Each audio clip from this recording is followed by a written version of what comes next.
Estamos muy contentos. Estamos en la quinta semana. Estamos justo en la mitad del programa. El programa tiene 26 lecciones, 27 lecciones. Estamos en la lección número 14.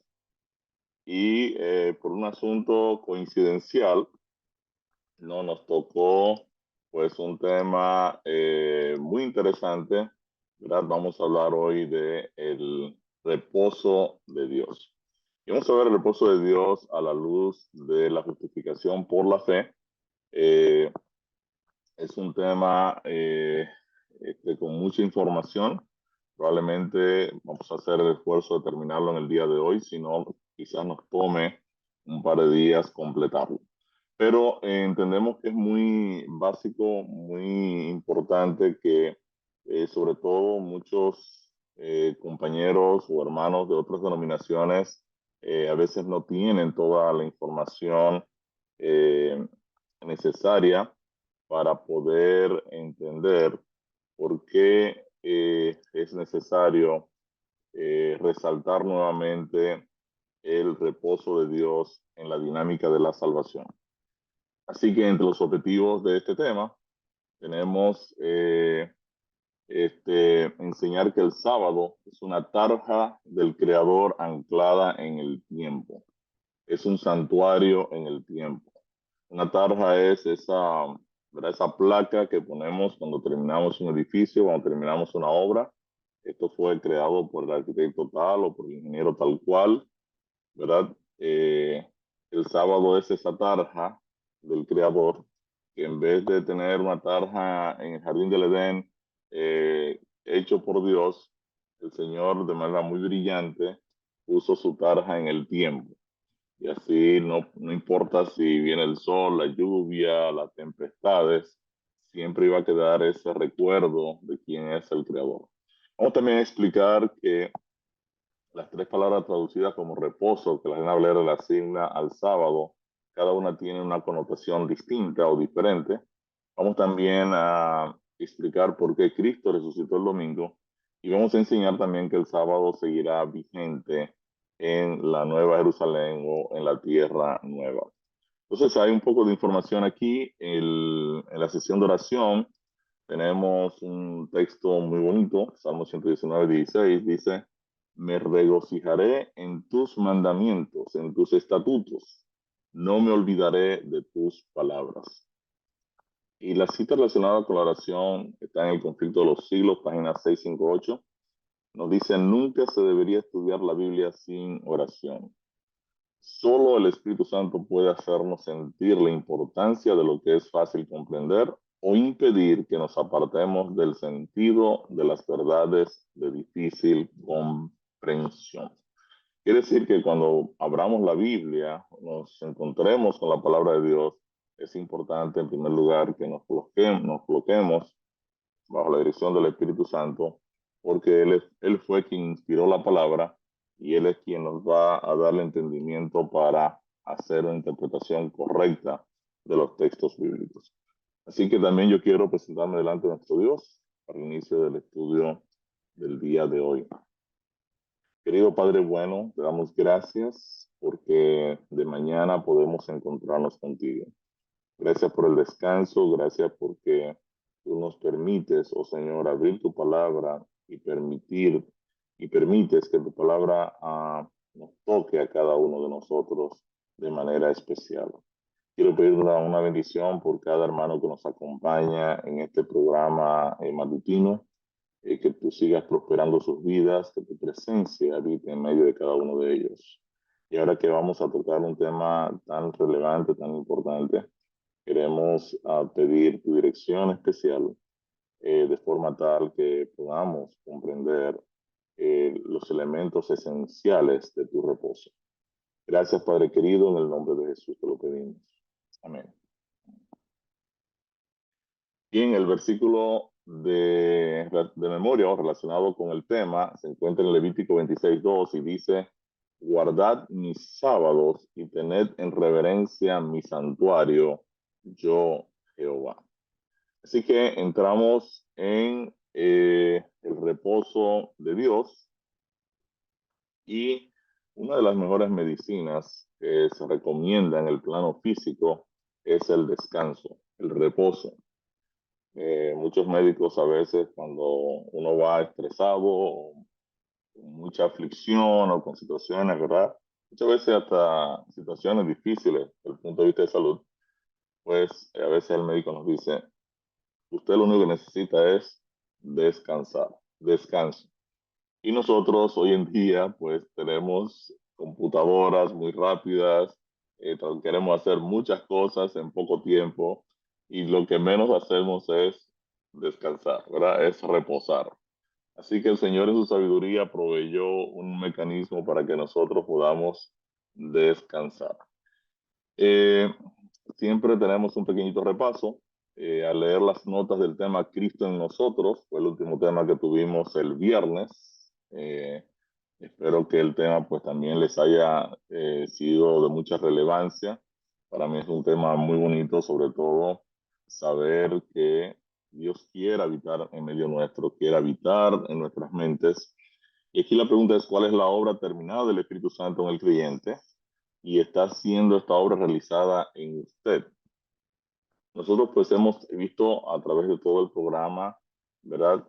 Eh, Cómo funciona ya la problemática del Evangelio. Hemos ido ya aprendiendo toda una serie de elementos y en el tema anterior aprendimos que en el proceso de santificación nos rendimos a la dirección del Espíritu Santo, quien nos guiará en la experiencia cristiana y producirá su fruto en nosotros. Nuestras vidas van a actuar en armonía con el carácter de Dios o sus mandamientos. En la etapa de la santificación, el pecado ya no debe controlar o esclavizar al cristiano. El nuevo gerente que opera en el creyente es el Espíritu de Dios, quien ahora ocupa el lugar que antes ocupaba el pecado. Quiere decir que en el proceso de santificación, el Espíritu Santo es el que protagoniza la experiencia cristiana. Y tristemente, nosotros hablamos muy poco de estas cosas en las iglesias. De hecho, en ocasiones queremos poner la iglesia un poquito más carnal para atraer a los carnales, cuando en realidad debiéramos poner la iglesia más espiritual bajo la dirección del Espíritu Santo. Eh, en el proceso de santificación, el Espíritu de Dios es quien va a protagonizar la gerencia de nuestras vidas y entender un poco cómo funciona la mecánica de dirección del Espíritu Santo debe ser una de nuestras prioridades en la vida cristiana. O sea, cómo yo escucho la voz del Espíritu Santo, cómo yo sé que lo que estoy haciendo en realidad cuenta con el aval de Dios, o si sencillamente yo como Ricardo es quien estoy tomando el control de mi vida. El Espíritu Santo quiere plasmar el carácter de Cristo en nosotros y por lo general el Espíritu Santo tiene una fuerte lucha con esa naturaleza pecaminosa que todavía, a la luz de lo que hemos estudiado, el Evangelio no ha removido de nosotros.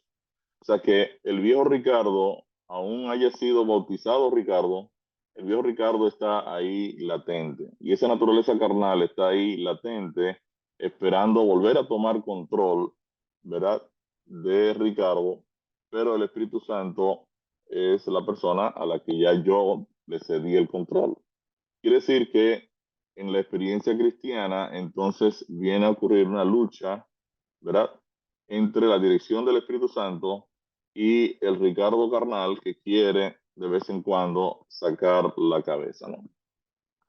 Entonces es por eso que nosotros debemos mantener una vida de comunión diaria con el Señor y esto lo logramos a través de los inmunodepresores, ¿verdad? Vieron la historia aquí de este señor que se disparó con la escopeta eh, y cómo él tiene que tomar inmunodepresores para que el rostro pues no sea rechazado de manera natural por su cuerpo. De igual manera el cristiano debe tomar inmunodepresores diariamente a través de la oración, el estudio de la palabra y la testificación. Entonces, bueno, ya ustedes conocen muy bien toda la estructura del pecado. El pecado está presente en nosotros, nos gobierna, nos esclaviza, nos culpa y nos condena. Y Dios entonces provee su ley para señalar el pecado, guiarnos a Cristo e instruirnos en amor. Así que la ley de Dios, los mandamientos de Dios, y no solo los 10 mandamientos, sino toda la estructura de la palabra escrita, de los mandamientos que Dios dio a su pueblo, están ahí como instrucción, ¿verdad? Para que nosotros podamos caminar correctamente en el carácter de Dios, en el amor. Así que el Evangelio entra con mucha fuerza a resolver el problema del pecado. El Evangelio entonces es el plan de Dios que viene ahora a obstaculizar la acción del pecado, y la primera acción del Evangelio vimos que es la justificación. A través de el sacrificio de Cristo, Cristo asume la culpa y la condena a muerte eterna que gravitaba sobre toda la humanidad. Mientras Dios no pone su vida en favor de los seres humanos, entonces no hay forma de que el Evangelio pueda, ¿verdad?, seguir adelante con el proceso de la redención o la salvación del ser humano. Una vez yo entiendo lo que Cristo hace en mi favor en la cruz del Calvario, entonces participo del bautismo. El bautismo decimos que es la experiencia donde yo públicamente demuestro que creí y acepté el Evangelio, y en la experiencia del bautismo damos inicio a la vida cristiana. Al ser bautizados, Dios perdona nuestros pecados, nuestra estructura de estar desconectado de Él todo el tiempo. Ahora hemos hecho metanoeo, hemos dado la vuelta 180 grados y hemos regresado ahora a la dirección del Espíritu Santo, que viene ahora a morar en nosotros para producir eh, santificación o producir rectitud. La santificación es ese proceso mediante el cual el Espíritu de Dios pues nos separa a nosotros del pecado, ¿no?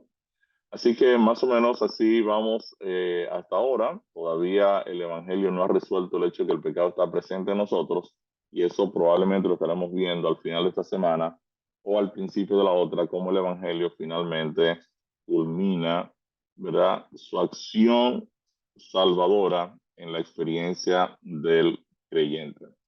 Así que en el tema de hoy vamos entonces a profundizar un poco en el estudio del cuarto mandamiento de la ley moral de Dios, y vamos a hablar de esto. Decía que es interesante que justo ocurre en el medio del programa, porque la gran mayoría de nuestros hermanos cristianos han desestimado la importancia del cuarto mandamiento de la ley de Dios. Entonces vamos a hablar un poco de este tema. Ezequiel 20:12 dice: les di también mis sábados para que fuesen por señal entre mí y ellos, para que ellos puedan saber que yo soy Jehová que los santifico. Quiere decir que en el proceso de santificación, el sábado es una señal, es una marca del proceso de santificación que Dios va a llevar a cabo en cada uno de nosotros. Ahora, antes de nuestro estudio, vamos a ver la opinión de un existencialista. En, en este señor, Jean-Paul Sartre, es uno de los grandes filósofos, ¿verdad? Jean-Paul Sartre tenía una declaración muy interesante, y él decía: la esencia precede a la existencia. O sea, este señor tenía ¿verdad?, con mucha lógica. Él declaraba que antes de algo existir, su esencia ya existía antes. Cuando usted toma un celular, un libro, eh, una botella, eh, una lámpara, usted puede tomar cualquier cosa que exista ahora mismo, que a usted le vendan en una ferretería, en un mercado, en, en cualquier lugar, y usted se va a dar cuenta que eso que existe, que usted va a adquirir o que va a comprar, eh, ya existía antes en la mente de un diseñador, de un, ¿verdad?, creativo, de un desarrollador. La esencia ya existía. En otras palabras, si yo tengo aquí una botella de agua, esta botella de agua, por ejemplo, antes de salir a hacer ya una botella que va a ser utilizada para colocarle agua y vender el producto, en la mente de alguien ya existía esa botella porque la diseñó, la dimensionó, la preparó. Quiere decir que sea un edificio, sea una casa, sea lo que fuera, la esencia precede a la existencia. Ahora, Jean-Paul Sartre decía, el hombre, en cambio, es un ser cuya existencia viene antes de su esencia. Interesante. Él dice, todo eso pasa, la esencia precede la existencia de todas las cosas, excepto en el hombre, donde en el hombre la existencia viene antes de su esencia. Según Jean-Paul Sartre, el hombre es un ser que existe antes de poder ser definido por una concepción de sí mismo. Ahora, Sartre dice, ¿qué queremos decir cuando decimos que la existencia del hombre precede su esencia? Queremos decir que el hombre primero existe, se encuentra a sí mismo, surge en el mundo y después se define. Y esto es impresionante porque una persona cuando descarta a Dios como el creador, pues obviamente la persona es muy creativo, ¿verdad? En buscar alternativas para explicar nuestros orígenes.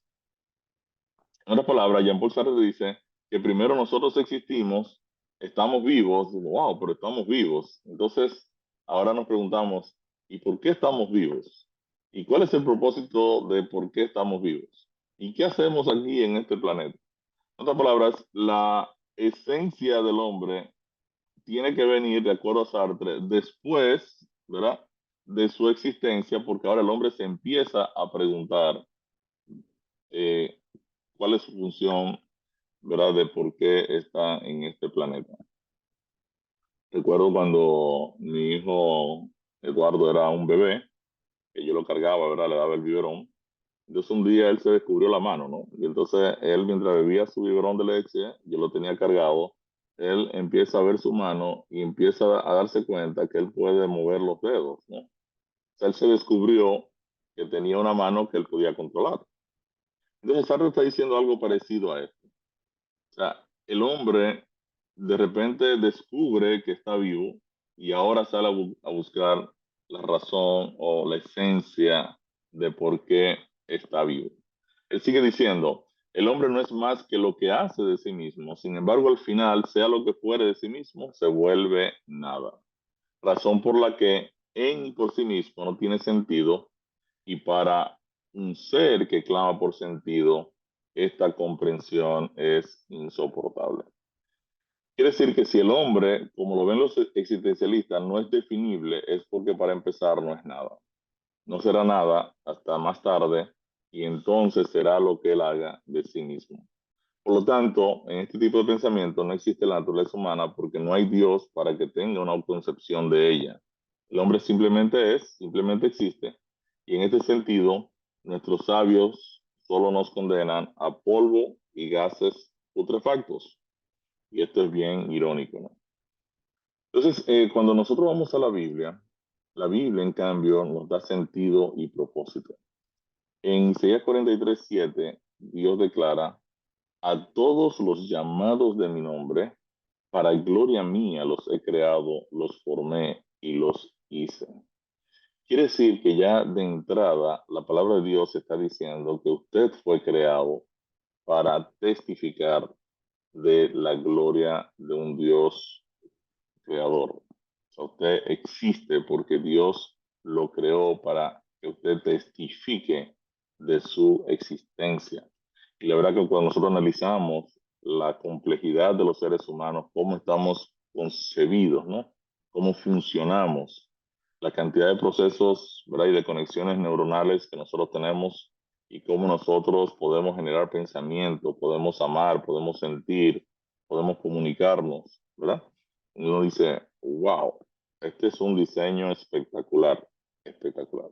Sí, somos el resultado de un Dios extraordinario.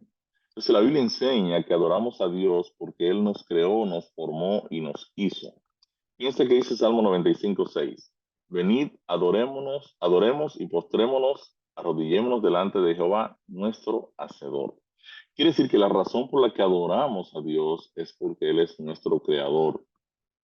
Salmo 100, 2 y 3 va en esa misma dirección y dice el texto, servid a Jehová con alegría, venid ante su presencia con regocijo, reconoced que Jehová es Dios, Él nos hizo y no nosotros a nosotros mismos.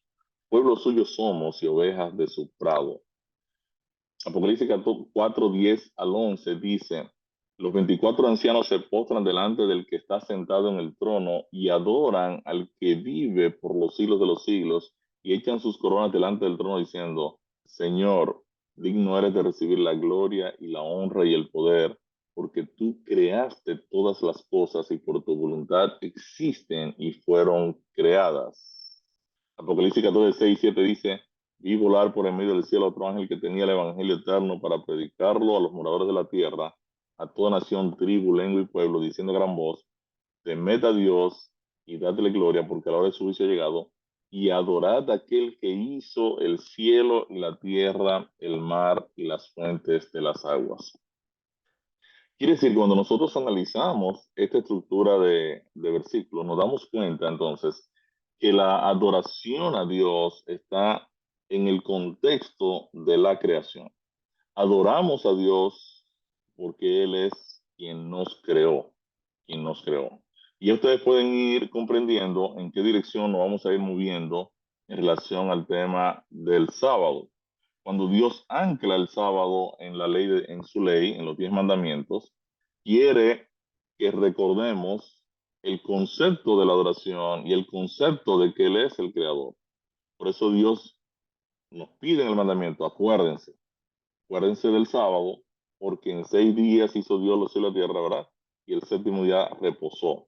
Quiere decir que el sábado tiene ahora un efecto importante porque para Dios es básico que lo adoremos porque Él es el creador y es una manera de nosotros mostrar amor a Dios. O sea, el cuarto mandamiento viene a cerrar junto con los 3 primeros, los elementos en los mandamientos que tienen que ver con mostrar amor a Dios. Y una forma de amar a Dios es adorándolo y lo adoramos porque Él es el creador. Es interesante porque el homosexualismo, por ejemplo, se fundamenta en el rechazo al hecho de que Dios es el creador. Hay muchos hermanos de otras denominaciones cristianas que no logran darse cuenta de que cuando nosotros descartamos el concepto del Dios creador, entonces estamos dejando a toda la humanidad sin una dirección en cuanto a cómo comportarse moralmente. El apóstol Pablo, en su carta a los Romanos, el capítulo 1, en los versos 20 en adelante, él dice, porque las cosas invisibles de Él, su eterno poder y deidad, se hacen claramente visibles desde la creación del mundo, siendo entendidas por medio de las cosas hechas, de modo que no tienen excusa. Los seres humanos no tienen excusa de decir que Dios no existe, porque claramente la creación revela a Dios. Dice el texto, pues habiendo conocido a Dios, no le glorificaron como a Dios ni le dieron gracias. Profesando ser sabios, se hicieron necios y cambiaron la gloria del Dios incorruptible en semejanza de imagen de hombre corruptible, de aves, de cuadrúpedos y de reptiles. Por lo cual, también Dios los entregó a la inmundicia en las concupiscencias de sus corazones, de modo que deshonraron entre sí sus propios cuerpos, ya que cambiaron la verdad de Dios por la mentira, honrando y dando culto a las criaturas antes que al Creador, el cual es bendito por los siglos. Amén. Por esto Dios los entregó a pasiones vergonzosas, pues aún sus mujeres cambiaron el uso natural por el que es contra naturaleza, y de igual modo también los hombres, dejando el uso natural de la mujer, se encendieron en su lascivia unos con otros, cometiendo hechos vergonzosos, hombres con hombres, y recibiendo en sí mismos la retribución debida a su extravío. Quiere decir que el rechazo a Dios como creador de un hombre y una mujer es la base del homosexualismo. Entonces, para Dios es importante que nosotros no perdamos el foco en que Él es el creador y que lo adoramos porque Él es el creador. Cuando nosotros vamos al cuarto mandamiento de la ley de Dios, este cuarto mandamiento funciona como una llave. Ustedes dirán, ¿qué significa eso? El llamado a la adoración semanal es el cuarto mandamiento del código moral de Dios. Yo hablaba con un amigo pentecostal que quiero mucho y almuerzo con él periódicamente.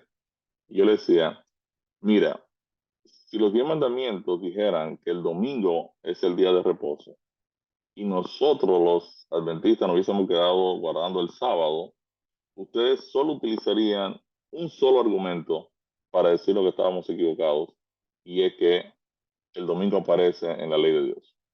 No habría que discutir más nada, sencillamente Dios lo ha puesto en el nivel de no matarás, no mentirás, no robarás, no codiciarás. O sea, está escrito el mandamiento el mismo día, a la misma hora, en el mismo lugar, con el mismo lápiz. Entonces, es, es básico, sería solo un solo argumento suficiente para decirte que el tema es importante para Dios. Entonces, eh, cuando nosotros vamos al cuarto mandamiento de la ley de Dios, nos damos cuenta que, y ya lo estudiamos, que la ley de Dios señala el pecado. La ley de Dios señala lo que está correcto de lo que está incorrecto. Cuando una persona descarta el sábado, rechaza la ley de Dios, pierde el discernimiento moral y nunca llega a entender el Evangelio, ya que el propósito fundamental del Evangelio es librarnos del pecado. Entonces, esto es esencial porque obviamente si los 10 mandamientos me van a ir indicando lo que es correcto y lo que es incorrecto, una síntesis de lo que es correcto y lo que es incorrecto, pues obviamente cuando yo voy a descartar un mandamiento, entonces yo voy a perder el discernimiento moral o voy a perder la forma en cómo identificar el pecado. Hoy muchos de nuestros hermanos de otras denominaciones cristianas han llegado incluso hasta tener la osadía de descartar completamente la ley de Dios porque sencillamente no quieren guardar el sábado o descartan el sábado, pero ellos prefieren descartarla totalmente. No, ya no estamos bajo la ley, estamos bajo la gracia, ya eso no hay que guardarlo. Entonces se olvida de que hay toda una estructura de no cometer adulterio, de no mentir, de no robar, y que en el Nuevo Testamento también el apóstol Pablo dice, los que practican tales cosas no heredan el reino de Dios. Entonces, el descartar, ¿verdad? El sábado y el rechazo a la ley de Dios nos, nos obstaculiza una comprensión clara del Evangelio. En otro orden también, la Biblia declara que un poder político religioso sería el causante de echar por tierra la ley de Dios. Dice Daniel 7, 24 y 25 que el, el cuerno pequeño que se levantó de la cuarta bestia llamada Roma, ¿verdad? La cuarta bestia de Daniel, que es un símbolo de Roma. Hay un poder que se iba a levantar de este reino, hablaría palabras contra el Altísimo y a los santos del Altísimo quebrantaría y pensaría en cambiar los tiempos y la ley de Dios. Quiere decir que la ley de Dios es atacada directamente por el anticristo y echada por tierra. Cuando una persona descarta el sábado, nunca llega a identificar al anticristo. No logra entender tampoco la profecía. Entonces, el sábado funciona como una llave que me permite, número uno, tener una comprensión del Evangelio, entender mi problema de pecado, entender ahora la solución de Dios, y también me muestra a nivel profético, me muestra los conceptos de el anticristo. ¿Quién sería el anticristo? Ahora, hay una historia en la Biblia que es muy interesante. Se encuentra en el libro de Números, ¿verdad? Capítulo 15. La historia dice que estaban los hijos de Israel en el desierto y hallaron a un hombre que recogía leña en el sábado. Y los que le hallaron recogiendo leña lo trajeron a Moisés y a Aarón y a toda la congregación y lo pusieron en la cárcel porque no estaba declarado qué se le iba a hacer. Y Jehová dijo a Moisés, irremisiblemente muera aquel hombre. Apedréelo toda la congregación fuera del campamento. Entonces lo sacó a la congregación fuera del campamento y lo apedrearon y murió como Jehová mandó a Moisés. Es interesante porque en esta historia Dios le está dando una gran importancia a la observancia del sábado al punto de condenar a un hombre que lo ha quebrantado. La pregunta inmediatamente que nos surge es, si en Israel Dios había establecido la forma de uno arrepentirse y obtener perdón, ¿verdad? Usted podía tomar un cordero, traerlo al altar, pedir perdón y el Señor lo perdonaba por su falta, por su pecado. ¿Por qué la severidad de este castigo? O sea, ¿por qué Dios fue tan, verdad, brusco de mandar a matar a este hombre?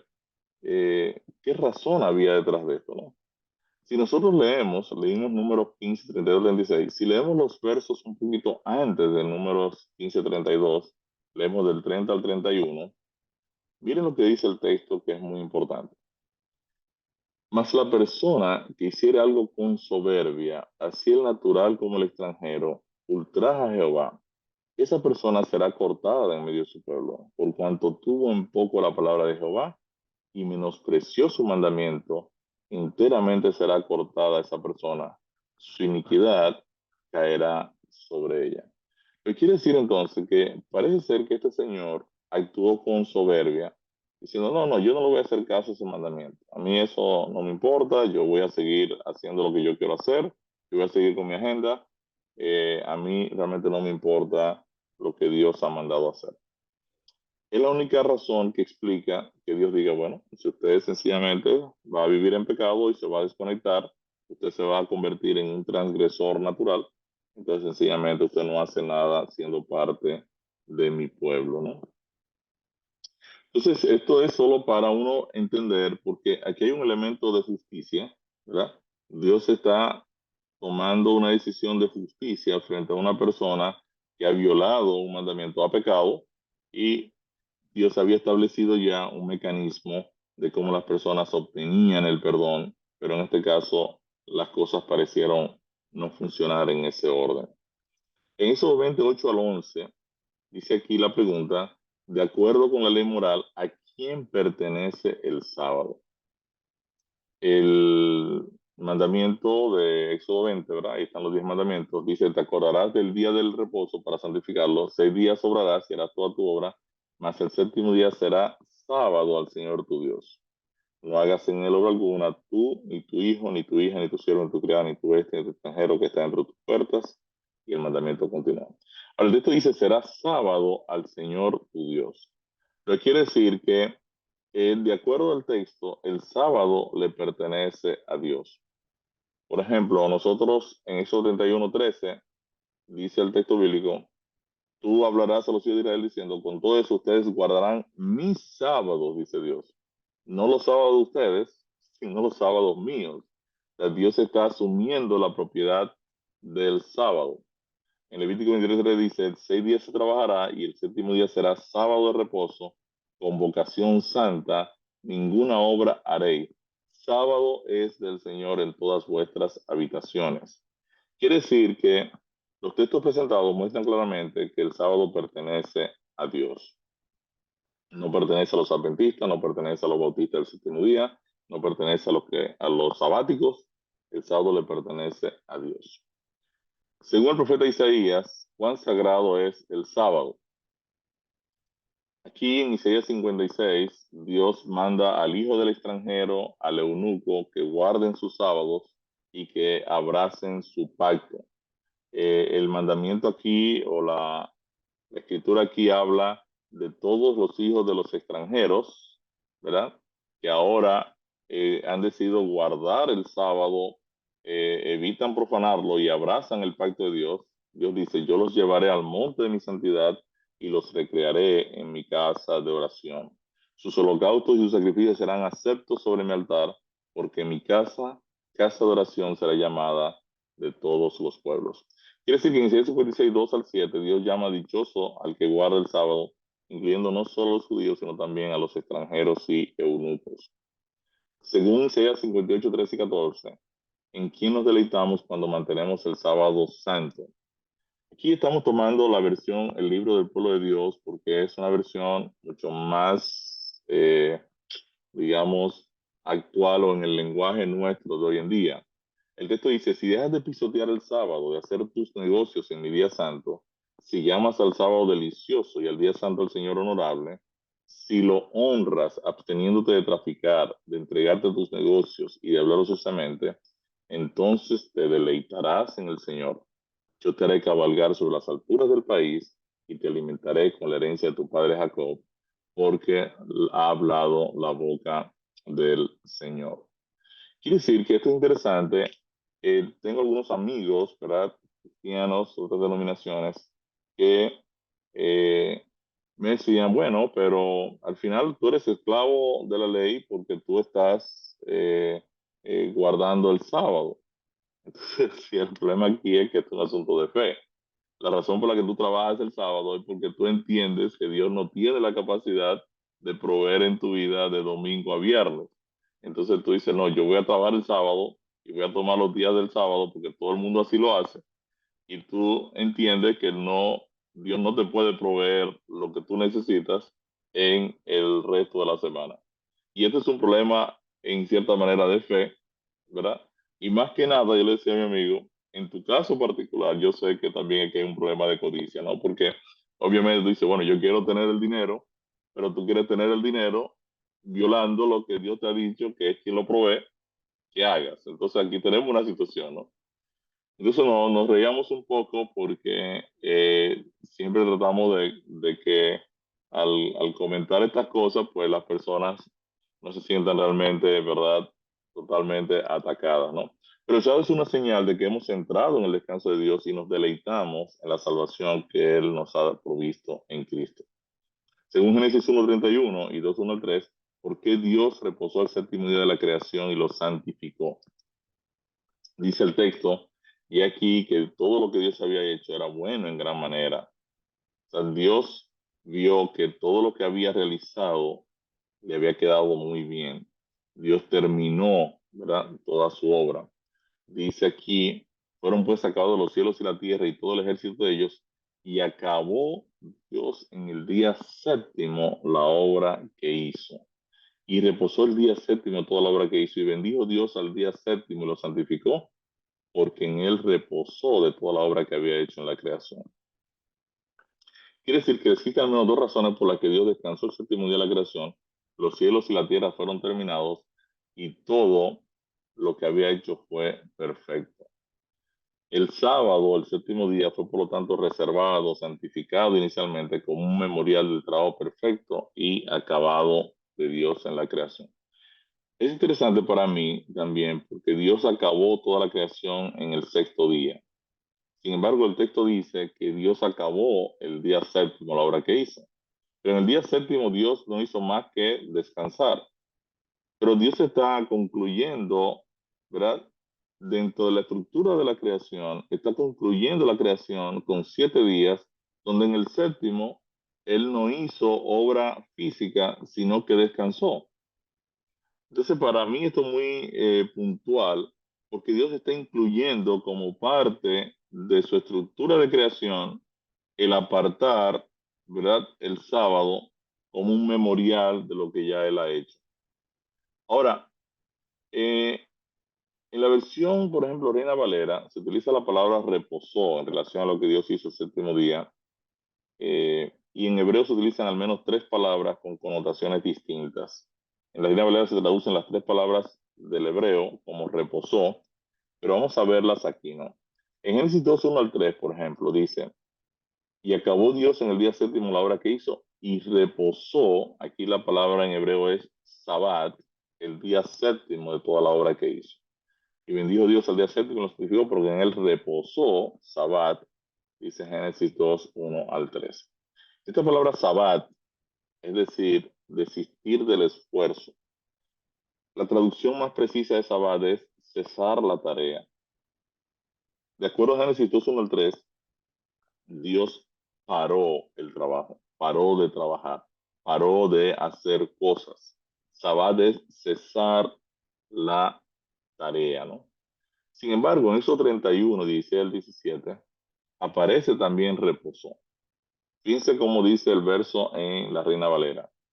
Señal es para siempre entre mí y los hijos de Israel, porque en 6 días hizo el Señor los cielos y la tierra, y en el séptimo día cesó. En la palabra es Sabbat. Sabbat fue traducido aquí como reposó por la Reina Valera. Aquí ahora dice cesó, ¿verdad? Y el texto dice, en el séptimo día cesó y reposó. Ahora la Reina Valera le asigna a reposó la palabra en hebreo napash.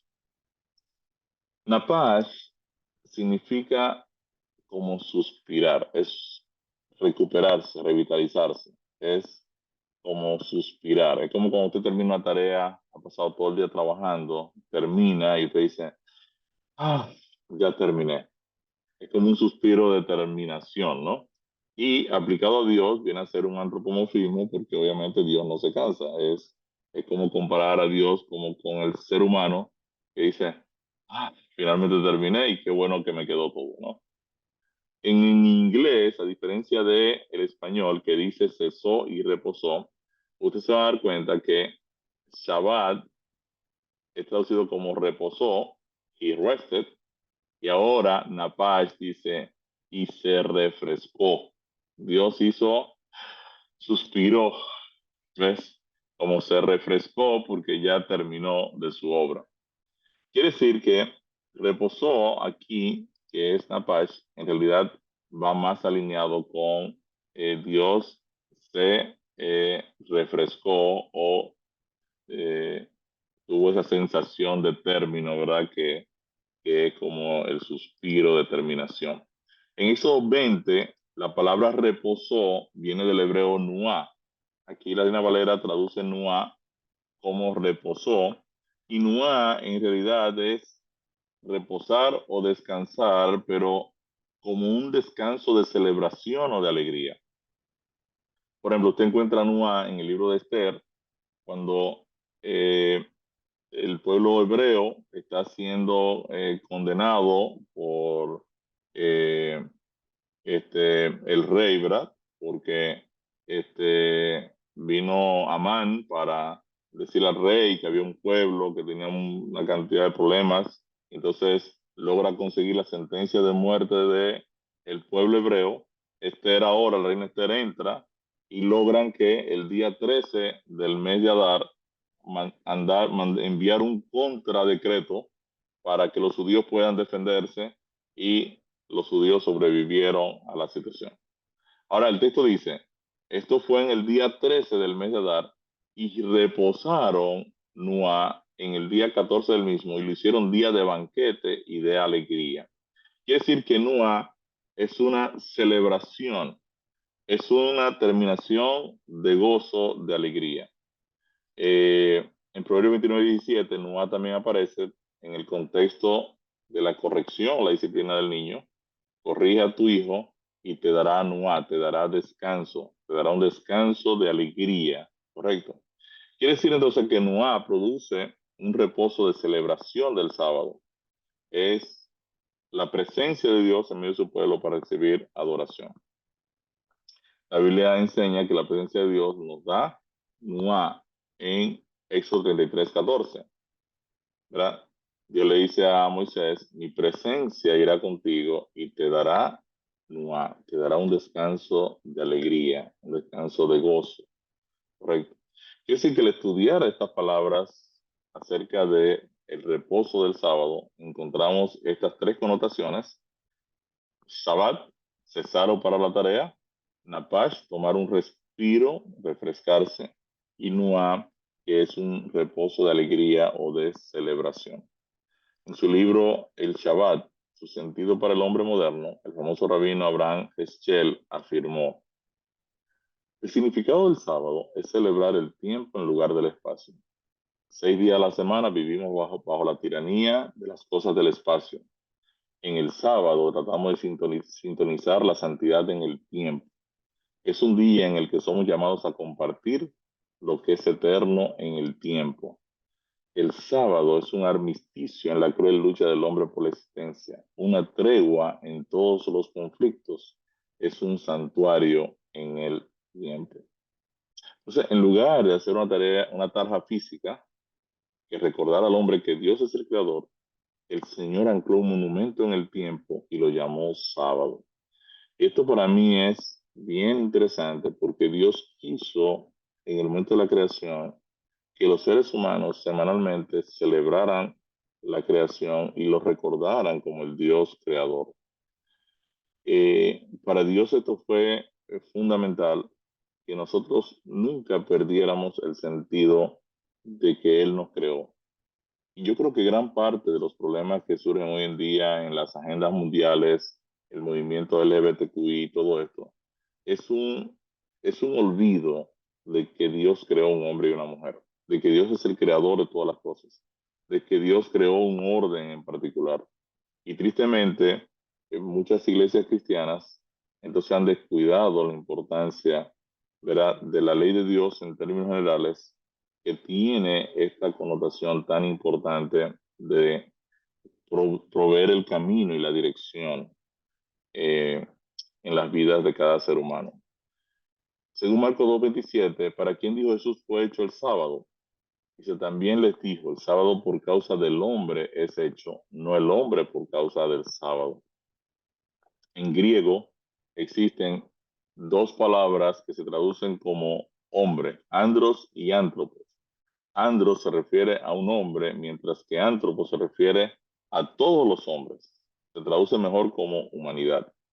En Marcos 2:27, la palabra usada por Jesús es antropos. El sábado por causa de la humanidad fue hecho.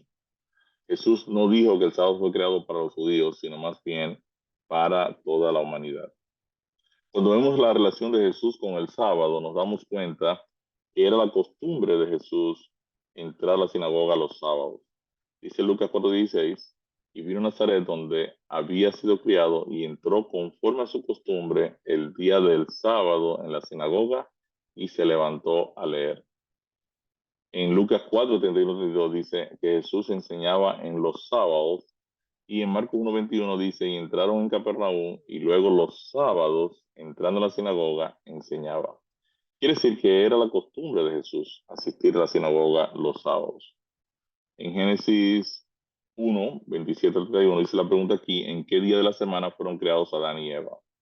Adán y Eva fueron creados, de acuerdo a la Biblia, la tarde del día sexto, en el sexto día.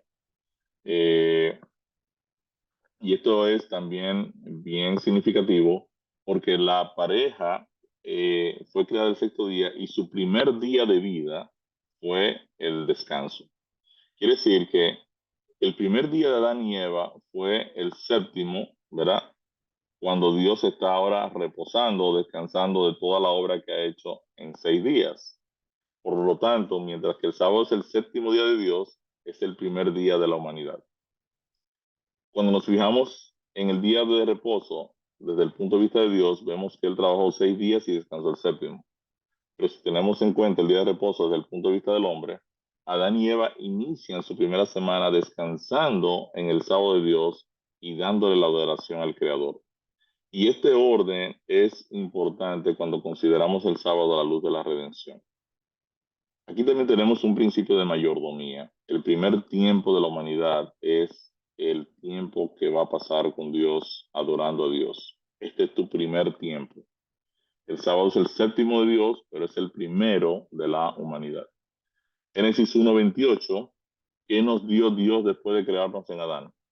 Dice el texto, y los bendijo Dios y les dijo, fructificad y multiplicaos, llenad la tierra y sojuzgadla, y señoreen en los peces del mar, en las aves de los cielos y en todas las bestias que se mueven sobre la tierra. Aunque Adán y Eva no contribuyeron en nada al proceso de la creación, Dios creó al hombre para dominar toda su creación. Por lo tanto, el sábado es una señal de pacto de que el hombre siempre sería dependiente de Dios. Cuando vivimos de forma independiente de Dios, estamos rompiendo entonces el pacto del sábado. En Génesis 3:19, ¿a qué se enfrentó Adán luego de haber pecado? Con el sudor de tu rostro comerás el pan hasta que vuelvas a la tierra, porque de ella fuiste tomado, pues polvo eres y al polvo volverás. Quiere decir que después de la caída, Dios dijo que ellos comerían el pan con el sudor de su frente. En la caída, el pacto del sábado fue roto, ya que nuestros primeros padres dejaron de depender totalmente de Dios y ahora el pecado tomó control de ellos, ¿no? En Juan 1:3, según el apóstol Juan, ¿quién en realidad creó nuestro mundo? Nosotros vimos que Cristo es el creador de todas las cosas, lo vimos en el supremo sacrificio de Cristo, ¿verdad? Por todas las cosas, por el verbo fueron hechas, y sin el verbo nada de lo que ha sido hecho fue hecho. Quiere decir que Cristo es el creador del sábado. Por eso él podía reclamar que él era el Señor del sábado. Cuando Jesús dice, el Hijo del Hombre es Señor aún del sábado, y está diciendo, yo fui el que puse el sábado ya en la creación, porque yo soy el creador de todas las cosas, ¿no? Eh, la Biblia presenta que el verbo se hizo carne, ¿verdad? Y en la encarnación, Jesús, el creador, se convirtió en uno de nosotros para ser el salvador de la humanidad. Por su vida perfecta y su muerte, él redimió a la raza humana y restauró el descanso sabático. Nosotros vamos también a la historia del apóstol Pablo y lo relacionamos con el sábado. Nos damos cuenta en Hechos 13:14, dice el texto aquí, y pasando de Perge, llegaron a Antioquía de Pisidia, y entrando en la sinagoga un día de sábado, se sentaron. Dice Hechos 13:42 y 44, y saliendo de la sinagoga de los judíos, los gentiles les rogaron a Pablo y a su compañero que el sábado siguiente les hablasen estas palabras. Y el sábado siguiente se juntó casi toda la ciudad a oír la palabra de Dios. Dice Hechos 17:2, y Pablo, como acostumbraba, entró a ellos y por 3 sábados disputó con ellos de las escrituras, y disputaba en la sinagoga todos los sábados y persuadía a judíos y a griegos. Quiere decir entonces que el apóstol Pablo observaba el sábado y asistía a la sinagoga este día. Hay muchas personas que toman los escritos del apóstol Pablo para decir que ya Pablo descartó, ¿verdad?, la observancia de los mandamientos de Dios, y que Pablo pues obviamente estaba desconectado de estas cosas. En Deuteronomio 5:15, el cambio de la ley de Dios ocurre, lo tocamos cuando estudiamos la ley de Dios, ocurre en el sábado, ¿verdad?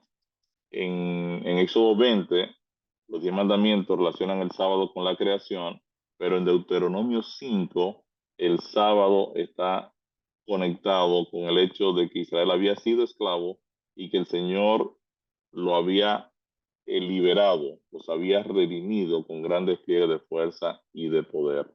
Quiere decir que la observancia del sábado a partir de la liberación de Israel de Egipto tenía ahora un sentido de redención, tenía un significado redentor, y así es como debemos ver el sábado bajo el nuevo pacto. ¿Con qué está ligado el reposo de Dios en la carta a los hebreos?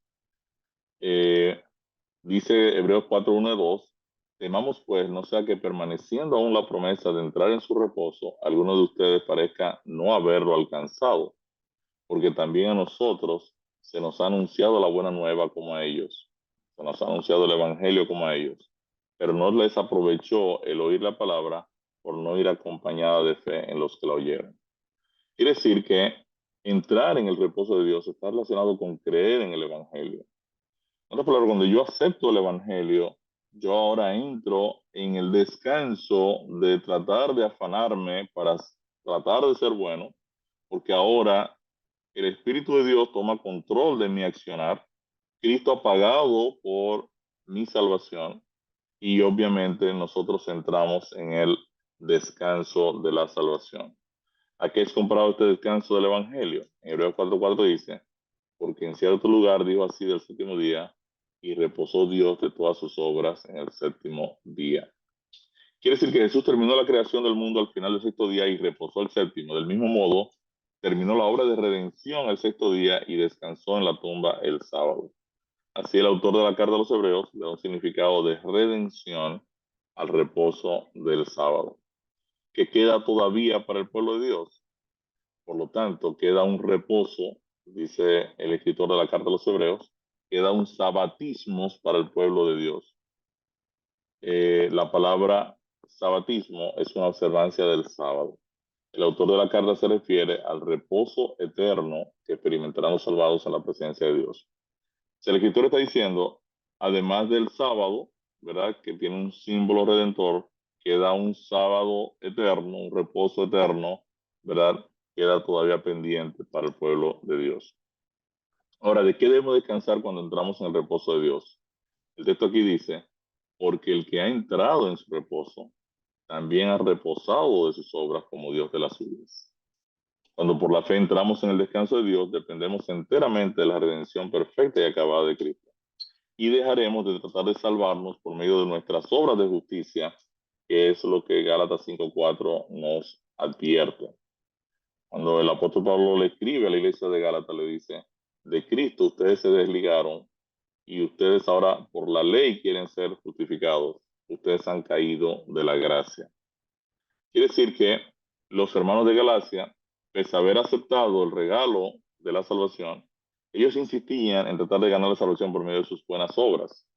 El apóstol Pablo los reprende de forma contundente. O sea, la observancia del sábado como un día de descanso, entonces nos recuerda que la justicia es solamente por medio de la fe en Cristo.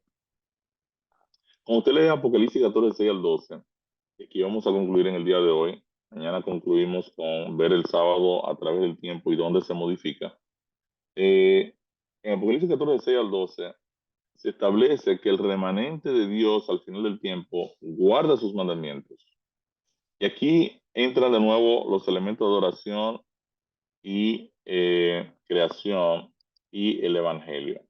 Vimos el texto, ¿verdad? Leímos que eh, lo que dice el apóstol Juan en Apocalipsis, vi volar por el medio del cielo a otro ángel que tenía el evangelio eterno para predicarlo a los moradores de la tierra, a toda nación, tribu, lengua y pueblo, diciendo a gran voz, temed a Dios y dadle gloria, porque la hora de su juicio ha llegado, y adorad a aquel que hizo el cielo y la tierra, el mar y las fuentes de las aguas.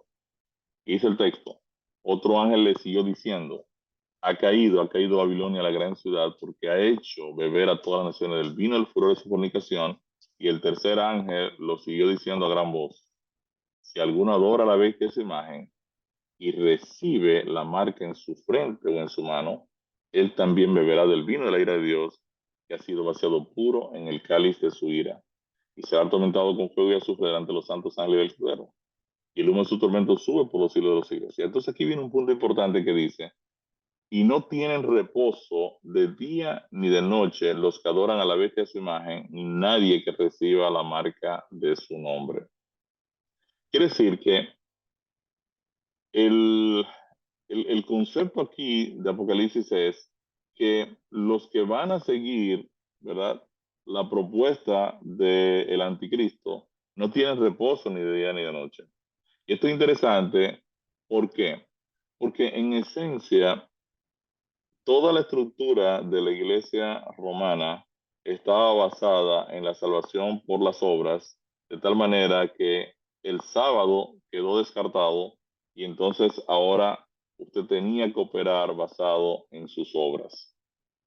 Cuando uno compara Apocalipsis 14, 6 al 7 con Apocalipsis 14, 8 al 11, uno puede ver el contraste donde el Evangelio llama a todas las naciones a temer a Dios y darle gloria, su juicio ha llegado, y mientras tanto todas las naciones están bebiendo el vino de Babilonia. El Evangelio llama a la adoración. En Apocalipsis 14, 8 al 11 hay una advertencia a no adorar a la bestia en su imagen. La adoración apunta al que hizo los cielos y la tierra. La adoración apunta a la marca de la bestia o la adoración pagana al sol. El sábado es señal de salvación por la fe, descansando de las obras. El que adora a Dios reposa. Y en contraste con esto, no tienen reposo ni de día ni de noche los que adoran en domingo. El texto termina en Apocalipsis 14, 12 diciendo, aquí está la paciencia de los santos, los que guardan los mandamientos de Dios y la fe de Jesús.